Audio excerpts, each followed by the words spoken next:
Yeah, hello, good morning to all. Welcome to today's Daily Dose of Market Insights, brought to you by OANDA, presented by myself, Kelvin Wong, the Senior Market Analyst of OANDA Asia Pacific. So very good morning to all. Today will be Wednesday, the 11th of October.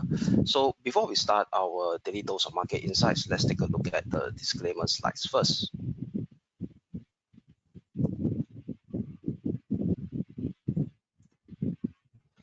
All right, leverage trading carries a high degree of risk and may not be suitable for everyone. Losses can exceed deposits.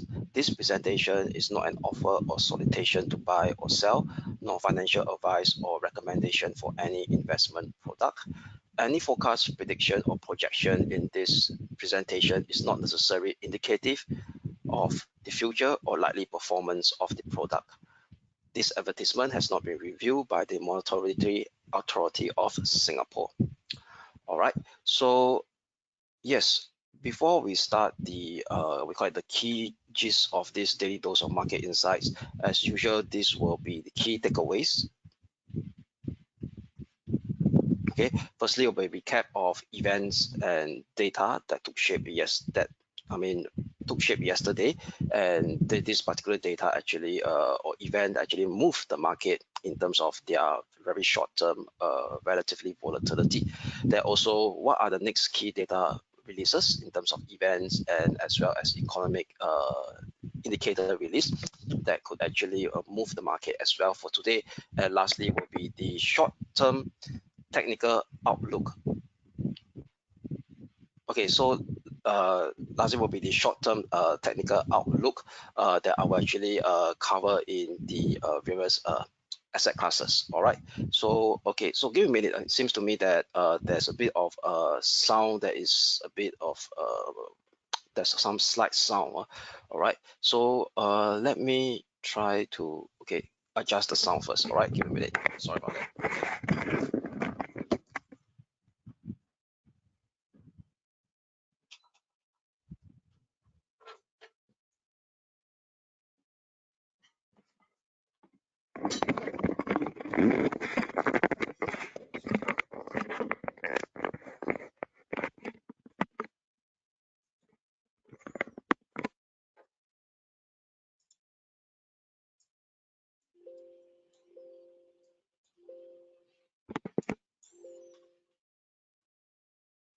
Okay, one second. I hope now is better right now. Yeah. All right. So I think everybody could hear pretty much clear right now. Okay. So let's begin. All right. So let us start again. Okay. My apologies for that slight hiccup in the sound. All right. Okay. So yeah. So lastly, we'll be covering that short-term technical analysis outlook on the various asset classes from FX, stock indices, and as well as commodities that has starts to shape this interesting technical configuration in the short term. Okay, so let's have a recap of what happened last night over here first. So during the European session and as well as the US session. Okay, so let us start off with various events and news flow that which pretty much quite interesting and important, that actually number one, most importantly, caused a broad-based rally in the European stock indices and as well as the major benchmark unit US indices when the US market opened at 9 p.m. 9:30 p.m. Singapore time. Okay, so let me focus now on my screen so that you all could see. Okay, so basically over here, okay, let me okay, great. So my screen. Okay, so there's one particular negative news flow over here that came out during the towards around the Asia session. Was this Country Garden. So as you know, that Country Garden is one of the key China property developer that is in in the hot soup right now. Why? Because they are facing a liquidity crunch, and then being a major China property developer, any signs of what I call a potential fallout or a default that could actually potentially see a systematic risk in China. So as you all know, that the last 2 weeks, Country Garden has started to see a slew of negotiation between their current we call it bond holders. That means their bonds are actually due. So what they are trying to do right now is to restructure their bond. That means they can't pay the bond in terms of coupon payment as well as principal payment right now. They try to actually push put it in a negative way, is to kick the can down the road, to actually give them a bit of restructuring by either issuing shares in the near future, to reduce the haircut, or to actually prolong to stretch out their, we call it, maturity of their bond. All right. So apparently it seems to me that at this point in time, they start to signal that potentially they may start to see default. All right. So i.e. that means time is pretty much running short for Country Garden to either raise extra cash or to actually allow the stakeholders to actually negotiate for a further restructuring of their bond. But what's interesting over here, after this news up from Country Garden, there's actually a news flow up from Bloomberg as well, citing undisclosed sources saying that China top policymakers may start to introduce new stimulus and a higher budget deficit to meet their GDP growth target, which is this year, which is approximately about 5%. And based on a lot of private economists forecast, given the desired state of their property market, liquidity crunch scenario that is actually China is facing, is pretty much challenging for the China economy to actually meet their approximately 5% GDP growth forecast for 2024. So what we could see over here, this particular news came out right immediate about during the close of the Asia session, after this risk of this Country Garden that actually start to signal that they may default. All right. So it seems to me that the China top policymakers now are trying to actually slightly be more aggressive in opening up the liquidity tab, but this is not confirmed yet. But because of this particular news driver, it actually drive off the risk on appetite during the European session, because this was actually announced during coming to the close of the Asia session, and this actually also kickstart into we call it has a positive feedback loop back into the US market as well. So if you look at the US market yesterday, it actually see a very sharp push up. So let's look at the carpet of the S&P 500 heat map again. So we could see over here is that very interestingly, almost all of them are in the green, and at the close of the US session, right, the S&P 500, the Nasdaq 100, and the Dow Jones Industrial Average closed about 0.5%. Okay, the outperforming was the Russell 2000, which actually closed up by 1.1% around. Okay, let me do a double check over here. Yes, the Russell 2000, 1.14%. All right, the rest is around 0.5 to 0.4% on the S&P, Nasdaq, and Dow Jones. But what's interesting over here, what you could see, yes, even though majority of that in the green, but the mega cap stocks, certain mega cap stocks have started to show a bit of weakness, especially Apple, negative 0.34%, actually underperformed the market. Microsoft, negative 4.3%. Then the rest, the other two that is supporting it, or the three, is the Nvidia, positive 1.16%, Amazon 0.95%, and Tesla positive 1.52%. So what we could see over here is this at the end at the close. So yes, at the start, during the start of the intraday session in the US market, the market actually rallied very strongly. So in fact, right, the high watermark for the Nasdaq 100 and the S&P, they rallied close to an intraday gain of close to 1.2% before giving up their gains throughout the last 2 or 3 hours in the US session. So what you could see over here, right, let me share the chart, right, of the S&P 500, so you all can actually better visualize some of the gains are being trimmed off, which doesn't, yes, even though we start to see a very a positive gain on the daily basis, but given the fact that the gain is being trimmed off, especially on the these two mega big cap, Microsoft and Apple, and Google as well, showing signs of underperformance against the broad-based market yesterday, indicating to us that this weak bounce that start off on Monday is not really on a strong footing for the US benchmark indices. Okay, so let me share with you what happened on the S&P 500. So this is S&P 500. So what I could see over here is that this was yesterday's chart. All right, so this chart over here, this is a daily chart. This is the cash market, the cash. That means the one that is taken into account of the exact start of the US stock market all the way until the close of the US stock market at 9:30 p.m. start, all the way up to 4 a.m. Singapore time. So this is the cash index, all right, not the futures, not the CFD. So tell me a better representation of the US session. All right, so now what we could see over here is that yes, there was a gap up, a slight gap up.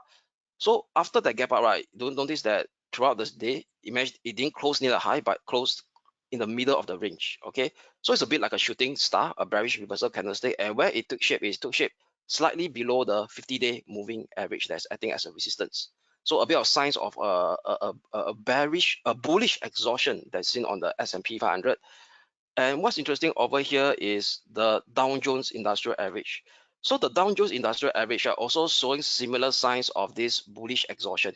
So this is much more obvious. This candle here is a much more some people say it's a gravestone doji, or where or what you call it, a great shooting a shooting star. Okay, a shooting star. So this one over here is that the body is very small.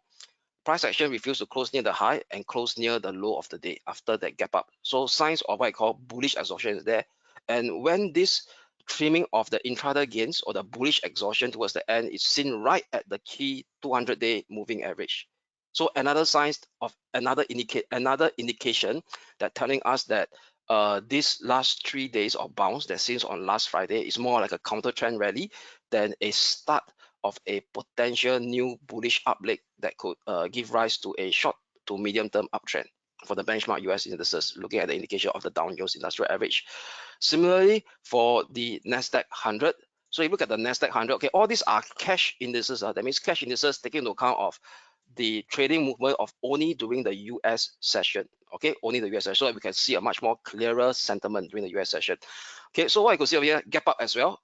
Okay, prices refuse to close near the high and close coming to the low, towards the lower, also a shooting star right at the 50-day moving average as resistance. Okay, another signs of bullish exhaustion. So that's why the key thing over here is that why we need to study the movement of the technical chart, especially overlay with certain indicator to give us a sense of feel. Yes, intraday you may see a very strong push up, but throughout the end of the day, if there's signs of a bullish exhaustion taking shape like what we see right now on the benchmark US indices, I'll be more pretty much hesitant, right, to actually jump the gun or pull the trigger to say that, hey, yeah, despite we start to see 3 day of up move, it may be the start of a new short to medium term uptrend. All right, so I need to actually dissect it in this kind of manner. All right, so this is the key events that took shape yesterday. So over in the FX market, the dollar continues to be rather weak, but however, certain signs of movement on the euro dollar start to show a bit of exhaustion that I'll share with you in terms of the short-term technical indicator. But movement-wise, FX the dollar still remains relatively weak, and also the commodities-wise, the WTI crude oils remain resilient above the key support that we highlighted yesterday. Sideways movement for gold. All right, so now let's look at the calendar, what took shape earlier this morning. All right, so today is Wednesday.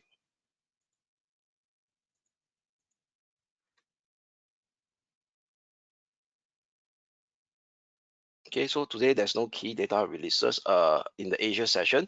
So what we could see over here is during the European session, we have the finalized inflation rate for one of the key European economies, will be Germany. Inflation rate for the month of September, finalized figure coming in at 2 p.m. Singapore time later today. So then today around 4:15, there's another Fed official speech, Bowman speech at 4:15 p.m. Then over at the US, okay, so US session, this pretty much key indicator to watch. This called the producer price index. We talk about that will be considered as factory gate inflation. That means, i.e., a gauge of cost of goods produced. That means more cost of good produced inflation. That means more on the inflationary number for the manufacturers. That means you all know that as manufacturers, right, we need input of goods to actually produce your final product. So this is one of the, we call it a key component, right, to indicate to us that whether inflation pressure will start to trickle down or not into the real economy for consumer. So this PPI number will be out at 8:30 p.m. Singapore time later today. So what market expecting over here is that the a pretty much dovish move on terms of inflation pressure. So the PPI month on month, market is expecting a decrease to 0.3% from 0.7% in August. So if you look at the core one month on month, it's unchanged, 0.2%.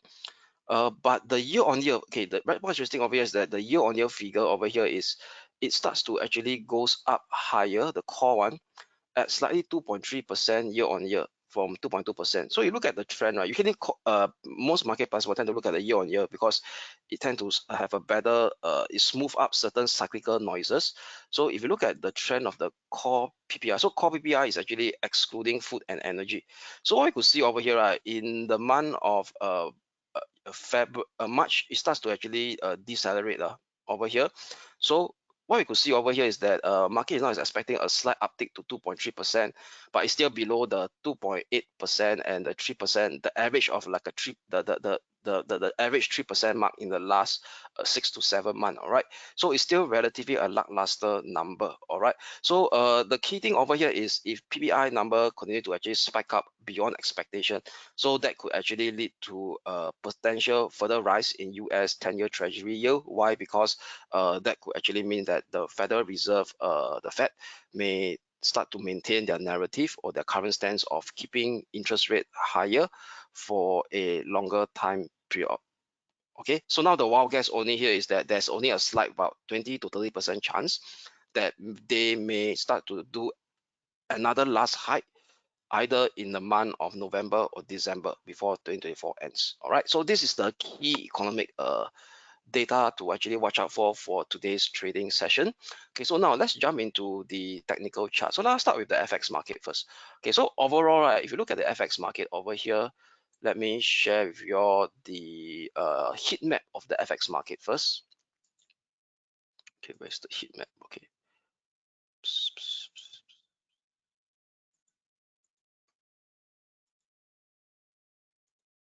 Okay, this is the heat map. Okay, so if you look at this heat map over here, this is the current rolling 1 month performance. Okay, so it rolls every day, so but it's 1 month taken into 20 days into consideration. So what we could see over here is that the dollar continues to actually lose its strength. That is since the start of October. Okay, so it start to inch downwards as seen across the board. So much more prevalent in the this bunch of guys over here, the Sing dot against the Sing, against the Cat, against the Aussie, against the CNH, and against the Kiwi. So the reason why Aussie, Sing, and Kiwi is the dollar is not as strong versus the European currency is because of the anchor at CNH. So given the fact that this CNH over here, number one, it may be indirectly influenced by China policymakers' policy, especially what you see yesterday. It's a kind of an indirect intervention by citing out these undisclosed sources that they may potentially starts to be more aggressive on the fiscal side of the story. So that actually lead to what I call a potential further opening of liquidity tap in China, i.e. it try to actually stem the liquidity crisis that facing the property developers in China. So i.e.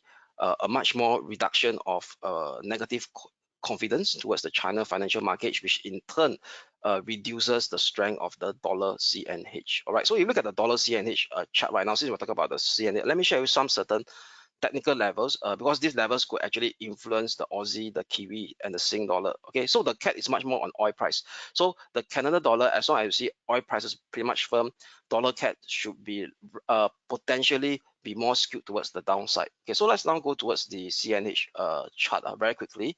So this is something additional I'll share with you all. So this is the CNH chart over here. So this is the dollar CNH chart. So the dollar CNH chart over here is kind of trading sideways. Okay, still holding below the resistance at 73165, the intermediate resistance that is in place since 12th of September. So that's around close to a month already, 4 weeks, that refused to break above 7.3165.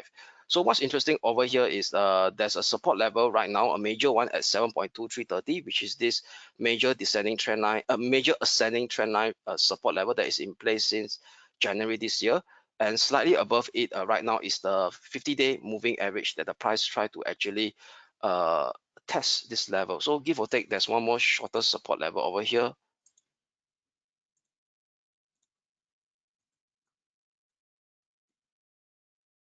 Okay, at this range, 7.2720. So very likely it may start going to trade between this sideway of this range, unless you start to. What's right now over here is that there could be a chance that given the fact that it's trying to actually help that this 50-day moving average, which is at below this 7.2720, very slightly in terms of graphical candlestick support level. as long as they maintain sideways over here, the dollar strength may not be so prevalent against the Aussie, the Kiwi, and the Sing dollar. But however, you start to see a bullish breakout above 73165, then we got to pay a bit of attention, especially on the Aussie dollar and the Kiwi dollar. All right. So now let's look at the technical analysis of the euro dollar. Yeah. So we know that in the FX, just now I shared with you all that the dollar has started to be losing strength against the European currency. So let's look at the chart of the euro dollar. So euro dollar since Monday, right? We have been having a neutrality stance between 1.060 level and 1.05 neutrality since Monday. But what's interesting over here is that the euro dollar, the way it start to bounce up over here from last Tuesday, this bounce up is now getting very lackluster. Why? Yes, price action start to show higher high. So what we could see over here is that it now hit exactly at the upper limit of the neutrality range that we highlighted yesterday at 0.630, which is also this bunch of former minor range support turns into a pullback resistance, and as well as right at this upper limit of this medium-term descending channel that is in place in 18th of July this year. So very interestingly is that the price action, yes, it starts to shape higher high in this bounce, but the RSI starts to shape a lower high, very close to the overbought region. Okay, so indicate to us that yesterday's push up come close to a key resistance level with lackluster upside momentum, as indicated by the bearish divergence on the hourly RSI. So with that, right, it gives us a bit of a credence, or what I call a bit of an increased odds that right now we may start to see a potential short-term bearish reversal on the hourly chart on the euro dollar right below that 1.0630. So for today, right, I'll be given the fact that it's coming very close. It already hit very close to the upper limit of the neutrality range. So I'll be using the upper limit of the neutrality range, given that bearish divergence is being seen on the hourly RSI, to give me a bit of more increase in odds of a minor bearish reversal condition for the euro dollar. So for today, I'll be flipping to a short-term bearish bias condition on the euro dollar below 1.0630 level for a potential slide to test the intermediate support at 1.0550. Okay, this level here. So this was in fact Tuesday European session low. That means yesterday European session low. So give a test of yesterday European session low, a breakdown below yesterday European session low at 1.0550. Potentially could see a further slide to retest this minor congestion area at 1.0490. All right, but however, if we start to see an hourly close, a clearance with hourly close above 1.0630, then this rebound will start to be more pronounced and start to see the further push up to retest the next 50-day moving average, also confluencing with this minor range resistance level that is in place since 12th of September. Now, I think as next intermediate resistance at 1.0760. All right. So now let's take a look at the sterling dollar. So on the sterling dollar yesterday, the price action managed to break out above the upper neutrality range at around 1.2270. Still recall the sterling dollar, we have also been keeping a neutrality bias since the start of Monday. So this push up over towards the neutrality range now is coming very close to the next resistance that we also highlighted yesterday at 1.2355. So what's 1.2355 is also the medium term descending channel resistance that is in place since 14th of July for the sterling dollar. So right, we could see over here right now over here this push up of the sterling dollar higher high is also showing a bit of what I call a lackluster movement on the hourly RSI. So if you look at the hourly RSI here over here, it also start to shape this bearish divergence. Okay, a slight bearish divergence.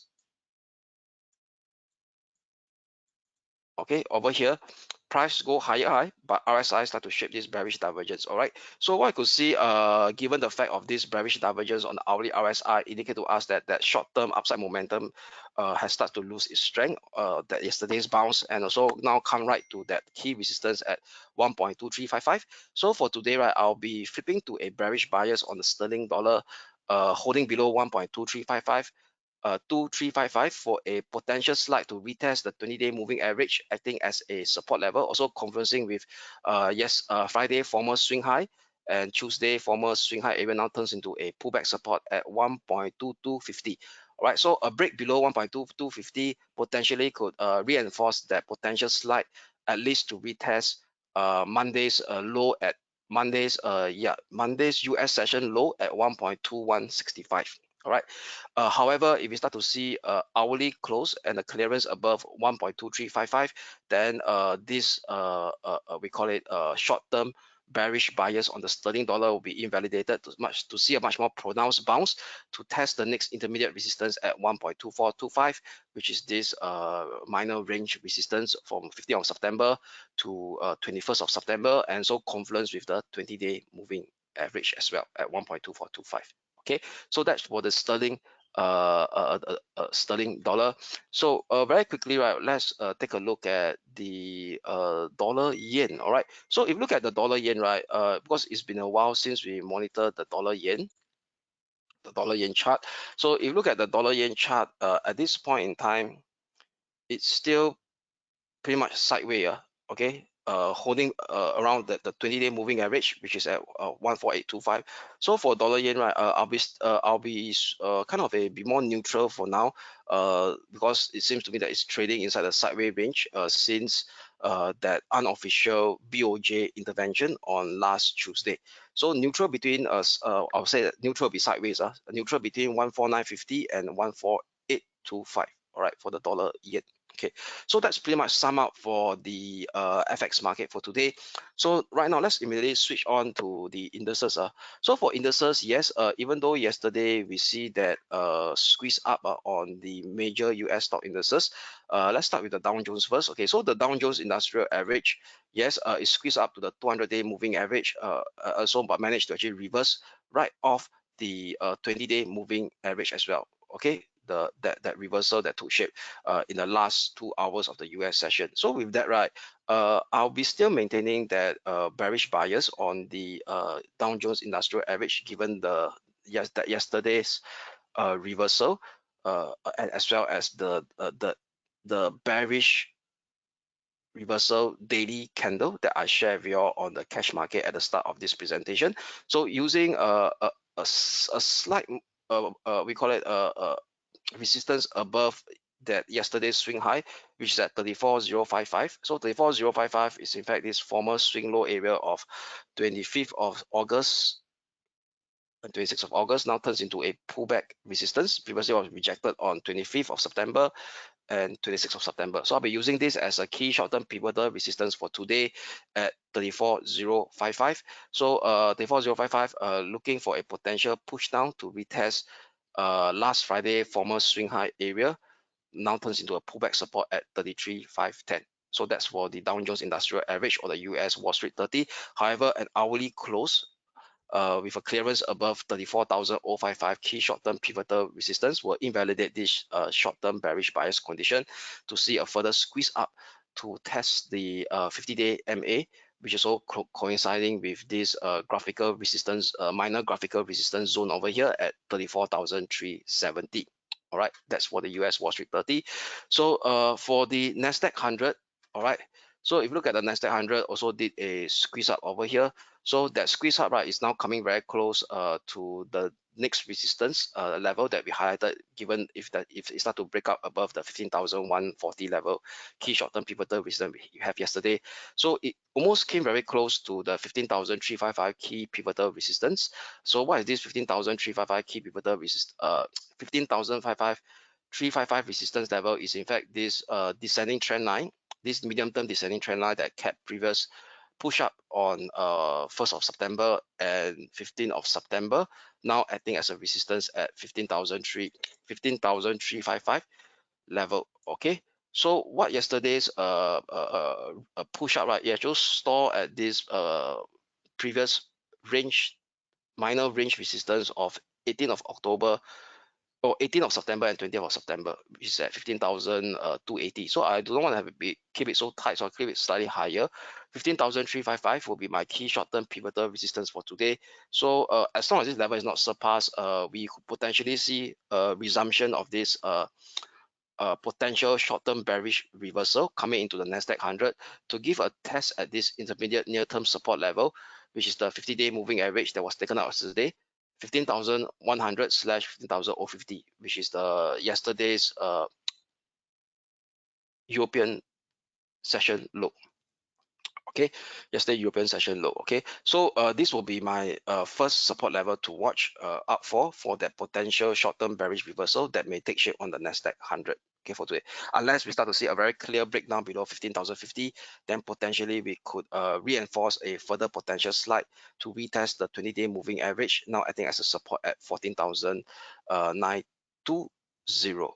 Okay, 14,920. Okay, however, if we start to see a clearance with an hourly close above 15,355, then we could actually start to reassess this movement. So this potential bounce that we start to see in the Nasdaq 100 may not be a counter trend rebound, and in fact potentially we may start to see a start of a new much more substantial short to medium term uptrend to test the next support, next resistance level in first step at 15,540. So that's for the Nasdaq 100. So now very quickly on the German 30 index. So on the German 30 index over here is that yesterday's squeeze up, yeah, it did squeeze up slightly above that short-term pivotal resistance, but that squeeze up also store right at the 20-day moving average, I think as a resistance right now.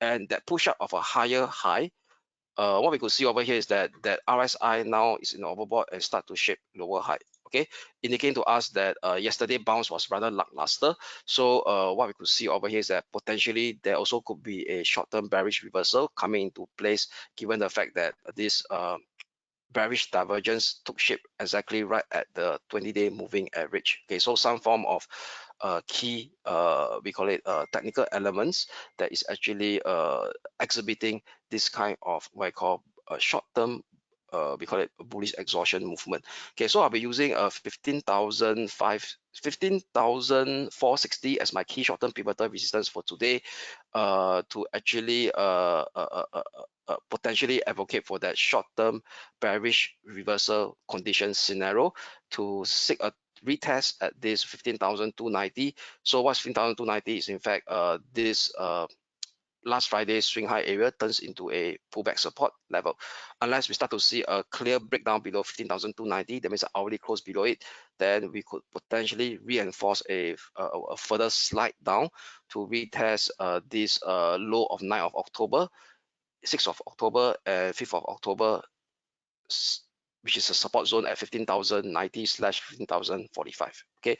However, if you start to see a hourly clearance, hourly close, a clearance with an hourly close above 15,460, then this short-term bearish reversal condition will be invalidated to see a further squeeze up towards the 200-day moving average, acting as a resistance at 15,560, and even followed by this medium-term descending channel resistance at 15,690. Okay, so this is the medium-term descending channel that currently the German 30 index is still evolving since the end of July this year, 31st of July. All right, so that's for the in German 30. So very quickly, let's go to Hang Seng with the Hong Kong 33 index. So for Hong Kong 33, right, yes, yesterday you see that late squeeze up, piercing above 17,910 level. Okay, so that will be that key short-term pivotal resistance that we have squeeze up. So what we could see over here is that this squeeze up, right, what we could see right now, the RSI also start to shape a bearish divergence after that squeeze up. So also indicating to us that a bit of short-term bullish exhaustion move has been seen as well on the Hong Kong 33 index. So I'll be using slightly above today's swing high, which is at 18,060. So this area over here as my key short-term pivotal resistance level, 1860. But however, price action got to break down below 17,910 level, which is finding a bit of support right now to actually give us a bit of a higher odds for that short-term bearish reversal condition to test the next support level at 17,680, which is so close to that 20-day moving average now, I think as a support as well.